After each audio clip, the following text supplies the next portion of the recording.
Yo, donc là c'est le live. J'ai pas rec le son sur le moment, je préfère rec sur le montage ici. Donc j'ai pris deux stop loss. Le premier est un tout petit peu long, donc tu peux avancer directement si tu t'en fous du live. Il y a l'explication qui est en deuxième partie, après le deuxième stop loss.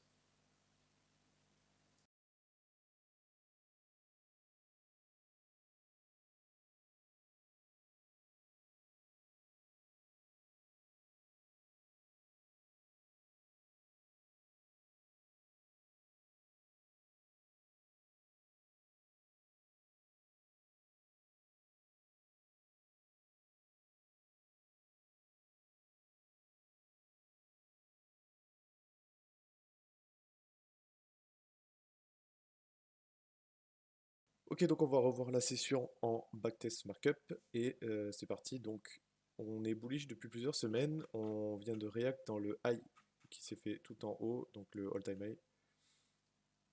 On vient de react avec une journée bearish, enfin une première journée à moitié bearish et une super journée bearish là.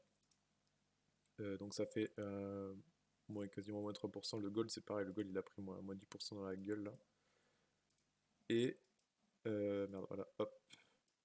Donc journée super bearish, ce qui s'est passé c'est gros break, gros retest, rejection dessus.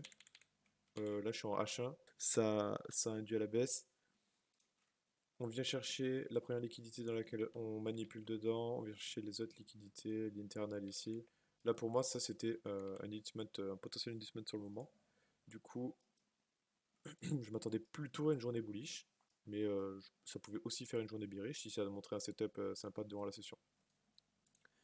Donc là on a notre premier add de liquidité, donc je note la structure externale c'est celle-ci, et le lot de la potentielle prochaine structure externale c'est celle-ci. Donc là j'ai cette structure, donc ce point de liquidité, ce point de liquidité, et le point de liquidité extrême de la gauche, donc je ne vais pas y retourner, mais c'est le point extrême de la TH. En intraday, on a donc le high de la journée, le low de la journée qui s'est fait sweep, et hop, je vais revenir en début de session.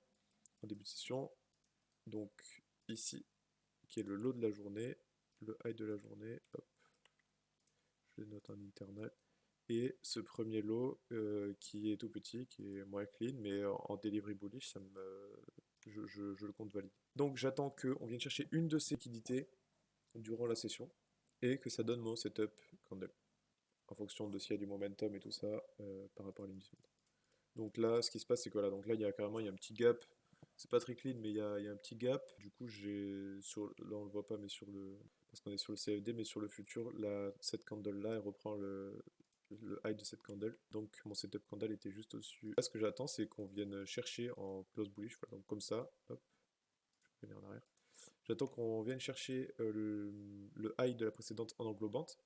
Et vu qu'on a sweep la liquidité qui est juste là, durant ma session, je m'attendais à une confirmation, à une continuation bullish, au moins jusqu'à la première liquidité intraday ici, sachant que là en plus on était encore dans le SNR et les break and retest qui sont en short ici. On a donc un clean break, retest, clean break. Là on vient retest parfaitement dans la zone, là on retest encore et on réagit à la baisse. Donc là on fait une candle qui break un petit peu, mais on réagit fortement avec une grosse candle qui englobe le corps de la précédente. Donc là je m'attends, je trace mon Fibo, comme d'habitude, je trace les 0,2, je rentre dessus. Vu qu'il y avait du momentum et qu'il y avait beaucoup d'imbalance et tout ça, souvent ça fait des candles M1 qui sont pas très clean. Enfin, qui sont pas très clean, qui ont beaucoup trop de momentum. Donc ce que je fais dans ces moments-là, en fonction du momentum, je rentre sur les 0,2 directement. Donc dans un premier temps, je target le high de l'Asia et dans un second temps, je target le high, le second high, le high HTF. Mais du coup, ça va pas du tout aller dans mon TP. Donc là, sur le moment, hop, sur le moment, ce qui se passe, je vais supprimer la position pour qu'on voit mieux. Ça vient ajouter de la liquidité dans l'eau, donc on peut compter cette structure clean. Donc potentiellement de la liquidité sur l'eau. Je vois que sur le moment, on vient ajouter de la liquidité sur l'internal carrément.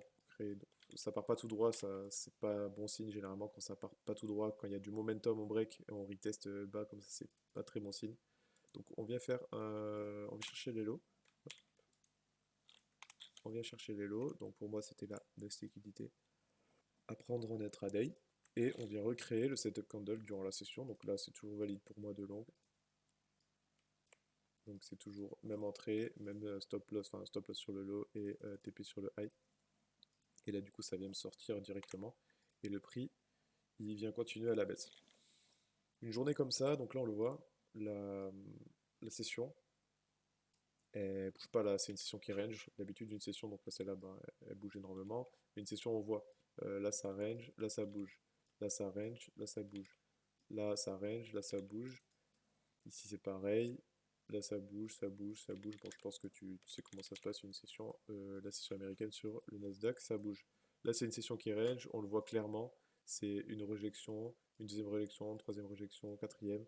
Tout ça dans le SNR. Donc, ça crée de la liquidité sur le high de l'Asia. Et donc, sur le high de, au passage, on est venu faire une nouvelle structure intraday bearish, donc comme ça, avec ces multiples, donc on voit un break, retest, break, retest, break, enfin retest, retest, ça crée de la liquidité tout là, il y a une trendline aussi, donc ça fout créer de la liquidité sur les highs, ça crée de la liquidité sur le high gauche, donc c'est clean pour qu'on vienne chercher dans une prochaine session. Ça arrive, sur le moment je me suis fail, du coup la vision était mauvaise et j'ai mal, entre guillemets, analysé. Pourquoi j'ai pas pris de short? Parce que c'est juste pas logique de short là-dedans, sachant qu'on est clairement dans de la liquidité, qu'il y a un énorme dump la veille, que la liquidité elle est sur les highs. Toute la liquidité qui a été créée durant la semaine, elle a été sweep avec cet énorme mouvement baissier. On vient retest vers 22-23 heures dans le break de la structure précédente, la clean structure qui a été break avec beaucoup de momentum, donc c'est juste pas logique de short parce que ça voudrait dire qu'on short avec la liquidité, donc avec tous ceux qui pensent que le marché va crash. En intraday, ça pourrait être logique de short, mais à partir du moment où on a manipulé l'internal, c'est-à-dire que là, on a créé des legs bearish, donc là, il faudrait qu'on vienne chercher cette liquidité en internal pour continuer à short. Mais on n'est pas venu chercher l'internal, donc je vais pas short, ça n'a aucun sens. Donc j'attends plutôt mon setup bullish et je cherche à long. Voilà ce qui s'est passé. Et le setup, enfin donc le PA a continué à aller bearish. Je pense qu'il continuera à aller bearish lundi. Là on voit il vient file parfaitement l'imbalance. Il réagit une fois, il réagit une deuxième fois. S'il part bullish là-dessus, c'est pas très clean. Je m'attendrai plutôt à du bearish lundi. Ça dépend ce que ça va faire la Lazia. S'il faut, elle va faire un truc comme ça, elle va se casser la gueule. S'il faut, elle va add de la liquidité pour que ce soit encore plus clean pour short durant la session. Donc voilà, on va voir ce que ça va faire. Et je te dis à la prochaine.